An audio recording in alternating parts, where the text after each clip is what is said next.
Bengali take চ্যানেলে আপনাদের সকলকে জানাই স্বাগতম। আশা করি বন্ধুরা খুব ভালোই আছেন। তো আমি পুলক, কলকাতা থেকে আমি বলছি। তো ফ্রেন্ড, আজকে যে সাইটটা সম্বন্ধে আমি আলোচনা করতে চাই, বেশি আর কি আমি সময় নিজের ইন্ট্রো দেওয়ার জন্য সময় ব্যয় করতে চাই না। তো ফ্রেন্ড, যেটা আমি বলতে চাচ্ছি সেটা খুব তাড়াতাড়ি আমি বলতে চাই। দয়া করে ভিডিওটা ফুল দেখবেন, নাহলে কিছুই বুঝতে পারবেন না। আর যদি ভিডিওটা ভালো লাগে তাহলে সাবস্ক্রাইব করবেন। আর কেমন লাগলো ভিডিওটা শুনে, আপনার টাইমটা ওয়েস্ট হলো কি না, সেই সব কিছু কমেন্টে আপনি জানাবেন। তো ফ্রেন্ড, যাই হোক, তো চলুন আজকে যে সাইটটা সম্বন্ধে বলবো সেটা হলো গ্রাফ পয়েন্ট। তো যারা এই গ্রাফ পয়েন্টে নতুন, তারা ভিডিওটা না দেখলেই ভালো হয়, কারণ আমি যে কথাগুলো বলবো সেগুলো সে কিছুই বুঝতে পারবে না। যারা পুরনো তারাই ভিডিওটা দেখলে বুঝতে পারবে। তো ফ্রেন্ড, যারা পুরনো তাদের উদ্দেশ্যে আমি এই ভিডিওটা বানিয়েছি।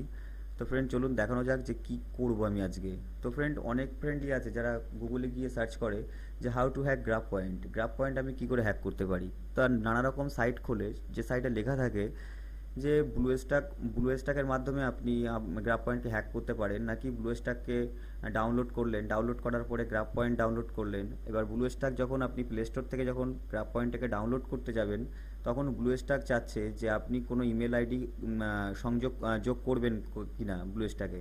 তো আপনি আপনার ইমেল আইডি, একটা নতুন ইমেল আইডি দিয়ে আপনি ব্লু স্ট্যাকটা খুললেন এবং গ্রাফ পয়েন্টটা ওপেন করলেন। করার পরে একটা রেফার কোড চাইবে। আপনি ভাবলেন যে আমার একটা অ্যাকাউন্ট থাকবে, সেই অ্যাকাউন্টের রেফার কোডগুলো আমি ব্লু স্ট্যাকে অনেক জিমেল আইডি খুলবো, খোলার পরে সেগুলো আমি পুট করব, করার পরে আমি 100 পয়েন্ট করে পাবো। এরকম করে যদি আমি তিরিশটা ইমেল তৈরি করতে পারি, তাহলে আমি একদিনে 3000 পয়েন্ট করতে পারবো এবং $3 আমি পেপেলে 48 ঘন্টার মধ্যে আমি উইথড্র নিতে পারবো।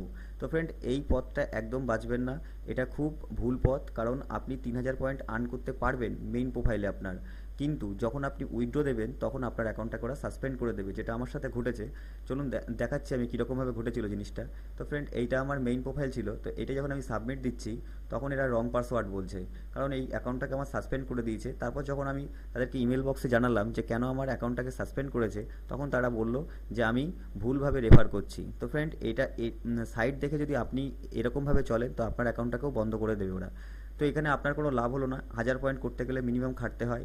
এর জন্য যদি আপনি 30টা ইমেলে কাজ করে থাকেন 3000 পয়েন্টের জন্য, তাহলে আপনি অনেকটাই খাটছেন, একদিন পুরো সময় দিচ্ছেন কম্পিউটারের পিছনে, কিন্তু আপনি নেট ফল কী দেখা দিল, জিরো। তো ফ্রেন্ড, আমাদের পাকিস্তান, বাংলাদেশ, ইন্ডিয়ার জন্য, শুধু ইন্ডিয়া বলে না, বাংলাদেশ বলেও না, কারণ আরও যে সমস্ত টিয়ার 3 কান্ট্রি দেশগুলো আছে তাদের জন্য অনলি 100 পয়েন্ট রেফারের জন্য, এবং জার্মানি, কানাডা, আমেরিকা এদের জন্য 500 পয়েন্ট করে। তো ফ্রেন্ড, 3000 পয়েন্ট, অনেক বন্ধুরাই ভাবছে যে গ্রাফ পয়েন্টে 3000 পয়েন্ট তো প্রথমে হয়ে গেল, তো পরের 3000 পয়েন্ট কী করে করব। হয়তো তাদের এই 3000 পয়েন্ট, প্রথমেই 3000 পয়েন্ট করতে গেলেই তাদের লেগে গেছে হয়তো 15 থেকে 20 দিন, এবং নেক্সট যে 3000 পয়েন্ট তারা উইথড্র পেয়ে যে করছে, সেটা হয়তো 2 মাসও লেগে যাচ্ছে। তখন বলছে যে হ্যাঁ, $3 মাত্র 197-98 টাকার জন্য এত কষ্ট করে, ভালো লাগে না। তো ফ্রেন্ড, আমি যে উপায়টা বলবো সেটা সেটা এমনভাবে হ্যাক করবেন, সেটা হচ্ছে লিগ্যাল। গ্রাফ পয়েন্ট আপনাকে কিছুই বলবে না, ঠিক 48 ঘন্টার মধ্যে আপনি আপনার $3 পেয়ে যাবেন। তো ফ্রেন্ড, আমি দেখালাম আগে যে এইটা হচ্ছে আমার একটা ইমেল যেটা আমাকে বন্ধ করে দিয়েছিল। তো আমিও ঠিক কী করলাম, যে ব্লু স্ট্যাক ডাউনলোড করলাম। ডাউনলোড করার পরে বেশ কিছু জিমেল আইডি আমি বানালাম আমার ডেস্কটপেই। তারপরে কি করছি না, ব্লু স্ট্যাকে সেটাকে লগ ইন করছি। লগ ইন করার পরে আপনার একটা গ্রাফ পয়েন্টের অ্যাকাউন্ট বাঁচতে হবে, যেটাকে আপনার সাসপেন্ড করলেও কিছু যায় আসে না, এবং সেটার থেকে কোনো দিন উইথড্র দেবেন না। নাকি ধরুন আমি অ্যাকাউন্টটাকে সাসপেন্ড করতে চাই, এটা গেলেও আমার কোনো যায় আসে না। তো কী করলাম, ব্লু স্ট্যাকে জিমেল আইডি খুলে আমি গ্রাফ পয়েন্টটাকেও ডাউনলোড করলাম ব্লু স্ট্যাকে। তো ডাউনলোড করার পরে যখন আমি গ্রাফ পয়েন্টটা ওপেন করছি, তখন যাচ্ছে রেফার কোড। তা আমি কী করলাম, যে এর যে রেফার আইডিটা, এই যে দেখাচ্ছি আমি, এর যে কোডটা, এই কোডটা আমি ব্লু স্ট্যাকের যে গ্রাফ পয়েন্টটা খুলেছি সেটাতে আমি পুট করে দিলাম। দেওয়ার পরে আমি 500 পয়েন্ট পেয়ে গেলাম। এবার আমি যদি এই অ্যাকাউন্টটাকে নিয়ে যদি ভাবি যে এটা আমি বন্ধ করব না অ্যাকাউন্টটা, তাহলে এই অ্যাকাউন্ট দেবেন না। যে অ্যাকাউন্টটা আপনি বন্ধ করতে চান সেই অ্যাকাউন্টেরই এটা দেবেন। আর এই যে অ্যাকাউন্ট থেকে আপনি রেফার কোড পুট করবেন, সেই অ্যাকাউন্ট থেকে কোনো সময় উইথড্র দেবেন না। যদি 5000ও পয়েন্ট হয়ে যায়, তাও দেবেন না উইথড্র। নাকি এইটা যে এই রেফার কোডটা যদি আপনি পুট না করেন তাহলে আপনি 500 পয়েন্ট পাচ্ছেন না, বা আপনি যদি মনে করেন যে অন্য কারোর রেফার কোড দিয়ে আপনি 500 পয়েন্ট আর্ন করবেন, সেটাও হয়, সেটাও কোনো বড় কথা না।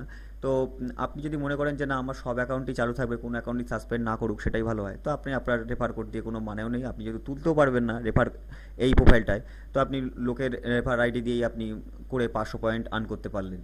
তো 500 পয়েন্ট আর্ন করার পরে আপনি কি করলেন, আপনি একটা জিমেল আইডিতে লগ ইন করলেন, করার পরে সেই ব্লুয়েস্টটাকে আর কিছু করবেন না। তারপর আপনি ধরুন দেখুন আমার এই একটা প্রোফাইল আমি সাইন আউট করে দিলাম।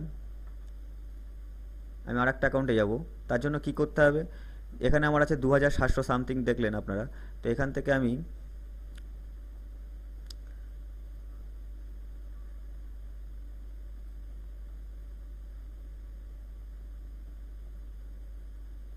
অন্য একটা অ্যাকাউন্টে যাব। এই করে আমার কাছে 5-7টা অ্যাকাউন্ট আছে, যেটা সব 2500-এর উপরে। যেদিন আমি তুলবো সেদিন সব $3 করে উইথড্র দেবো। একটাই সুবিধা আমাদের ইন্ডিয়ায়, যেটা হচ্ছে অটোমেটিক উইথড্র। নাকি আপনি $1 উইথড্র দিতে পারেন, $2 উইথড্র দিতে পারেন, $3 উইথড্র দিতে পারেন, হামেশাই $3 উইথড্র হয়ে যায়। তা আমি পেপ্যালের ব্যাপারটা পরে বোঝাচ্ছি, আগে এটা ক্লিয়ার হওয়া যাক। তো যেমন এই একটা আমার প্রোফাইল, যে কোনো নামে আমি খুলে দিয়েছিলাম, তার নাম নিয়ে বড় কথা না।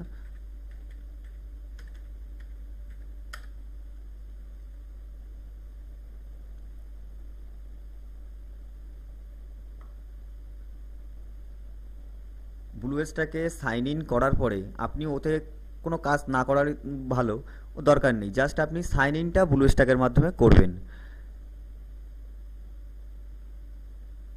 তারপরে যে সমস্ত অ্যাকাউন্টগুলো আপনি ব্লুয়েস্ট্যাকে খুলেছেন গ্রাফ পয়েন্টের, সেগুলো ঠিক আমি যেমনভাবে একটা সাইন আউট করলাম, করার পরে আমি কি করলাম, যে ইমেল আমি খুলবো এবার গ্রাফ পয়েন্টে, সেইটার আগে ইমেলটা খুললাম। খোলার পরে কি করলাম, আমি গুগলে গেলাম। এখানে অনেকগুলো অপশান থাকবে, লগ ইন, জয়েন। আপনি জয়েনের উপর ক্লিক করার পরে এরকম ফেসবুক আর গুগলের পেজ খুলবে। তো আপনি গুগলে ক্লিক করেছিলেন, গুগলে ক্লিক করার পরে এবার দেখুন আমার অন্য একটা প্রোফাইল খুলবে। এই যে এখানে আছে 2401, এটা আরেকটা প্রোফাইল আমার। এরকম করে আমার প্রায় 7-8টা প্রোফাইল, আরও অনেক প্রোফাইল আছে, যেগুলো আমি 3000 করে অন্যান্য প্রোফাইল থেকে আমি উইথড্র দিয়েছি। তো এইবার আপনারা হয়তো ভাবতে পারেন যে একটা পেপ্যালে আমি কি করে করতে পারি, সে পেপ্যালের ব্যাপারটা যদি এটা ক্লিয়ার না হয় তাহলে আপনি কমেন্ট বক্সে কমেন্ট করবেন, আমি ভালো করে বুঝিয়ে দেবো, বা পরের ভিডিও আমি চেষ্টা করবো যে ভালো করে বোঝানোর। তো যেটুকু বুঝেছেন এইটুকু হলো গ্রাফ পয়েন্ট সম্বন্ধে। এবার পেপ্যালে আপনি কি করে নেবেন, পেপ্যালে এখানে গ্রাফ পয়েন্টের একটা শর্ত কি, আপনি যে ইমেল দিয়ে আপনি গ্রাফ পয়েন্ট সাইন ইন করবেন সেই ইমেলই যেন আপনার পেপ্যাল হয়। আপনি কি করলেন, পেপ্যাল পেমেন্ট করলেন একটা, আপনি একটা পেপ্যালে $3 উইথড্র হওয়ার পরেই আপনি যখন ব্যাংকে পেমেন্ট পেয়ে যাবেন, তারপরে কি করলেন, ওই পেপ্যাল অ্যাকাউন্টটাকে ডিঅ্যাক্টিভ করে দিলেন। করে দিয়ে আবার একটা যে ইমেল পরের যে জিমেল আইডি দিয়ে আপনি লগ ইন করবেন, সেই ইমেল দিয়ে আবার একটা পেপ্যাল খুললেন, একই ব্যাঙ্ক অ্যাকাউন্ট আবার সাবমিট দিলেন। আবার কি করলেন, সেটাই যেই পেয়ে গেলেন তখন ওইটাকে আবার ডিঅ্যাক্টিভ করে দিলেন। ঠিক এইভাবে এগোতে হবে। যেমন ধরুন এই একটা প্রোফাইল আমার, এই প্রোফাইলটা আমি রয়েছে, এবার এটা ধরুন আমি পেয়ে গেছি গ্রাফ পয়েন্ট থেকে, আমি $3 পেয়ে গেছি এখান থেকে। এখানে আমি আর কাজ করব না, এখান থেকে কি করলাম, লগ আউট দিলাম। লগ আউট দিয়ে আমি একটা অন্য আমার পেপ্যালে যাব, সেটা যদি আমি $3 পেয়ে গেলাম, তো সেই অ্যাকাউন্টটাকে আমি সেই $3টাকে আমি ব্যাংকে যেই উইথড্র আমি কনফার্মেশন পেয়ে গেলাম যে আমার ব্যাংকে 197-98 টাকা ঢুকে গেছে, তখন আমি পেপ্যাল আইডিটাকে ডিঅ্যাক্টিভ করে দিলাম। ডিঅ্যাক্টিভ করে আমি আবার যে ইমেল দিয়ে আর কি গ্রাফ পয়েন্টটা নতুন করে আবার কাজ করব, 3000 পয়েন্ট করতে যাচ্ছি, সেই ইমেলে আবার পেপ্যাল ইমেল আমি তৈরি করলাম। করার পরে কি করলাম, যে ব্যাঙ্ক অ্যাকাউন্টে আমি 198 টাকা আগেরটা ঢোকালাম, সেই ব্যাঙ্ক অ্যাকাউন্টে আমি আবার দিলাম। এইবার দেখুন আপনি যদি বলেন যে আমি এক ব্যাঙ্ক অ্যাকাউন্টে 3-4টে আমি থাকবে পেপ্যাল আইডি, সেটা কোনো দিন হবে না। কারণ যখন আপনি ব্যাঙ্ক অ্যাকাউন্ট একটা জায়গায় থেকে আরেকটা জায়গায় দেবেন, তখন বলবে অলরেডি এক্সিস্ট আপনার ব্যাঙ্ক অ্যাকাউন্ট। তো সেই কারণে ওটা অসম্ভব ব্যাপার। তো সেই কারণে একটা পেপ্যাল আইডি, একটা পেপ্যালে পেমেন্ট পাওয়ার পরে আপনি যখন ব্যাংকের থেকে পুরো কনফার্মেশন পেয়ে যাচ্ছেন যে আমার এই $3 মানি ঢুকে গেছে পেপ্যালে, তখন আপনি কি করলেন, পেপ্যালটাকে ডিঅ্যাক্টিভ করে দিলেন। ডিঅ্যাক্টিভ করে দেওয়ার পরে আপনি গ্রাফ পয়েন্টে আবার একটা যে নতুন অ্যাকাউন্ট খুলছেন সেই অ্যাকাউন্টে পেপ্যাল আইডি করবেন। করার পরে আপনার $3000 হয়ে গেলে আপনি আবার উইথড্র দেবেন। এরকম করে আমি প্রায় $25 থেকে $32 ইনকাম করেছিলাম, এখনও করছি। তার আপনাদের সামনেই দেখালাম, আমার 2-3টে প্রোফাইল খুললাম। তো ফ্রেন্ড আরও আছে, কিন্তু আপনাদের হয়তো সময় নেই ফুল ভিডিওটা দেখার, তো আমি ছোটো করে একটা ভিডিও তৈরি করলাম। যদি আপনি আমার টিপসে যে টিপসগুলো দিচ্ছি সেটাতে যদি আপনারা সাকসেস হন তো দয়া করে সাবস্ক্রাইব করবেন, আর যদি না ভালো লাগে তাহলে ডিসলাইক দেবেন একটা, আর যদি ভালো লেগে থাকে কমেন্ট দেবেন। আর যদি কোনো জিজ্ঞাসার ব্যাপার থাকে, হয়তো আমি খুব স্পিডে বলে গেছি, আপনারা হয়তো কিছু বুঝতে পারেননি, কিন্তু একটু আমার ভিডিওটা ভালো করে দেখুন, তাহলেই বুঝতে পারবেন আমি কি বলতে চাইছি।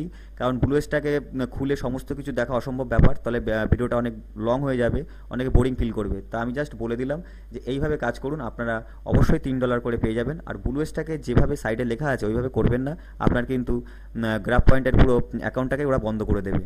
তো ফ্রেন্ড, আজকে এই পর্যন্তই। তো যদি ভালো লাগে ফ্রেন্ড, যা বললাম সেটা মনে করে করবেন। ধন্যবাদ ফ্রেন্ড।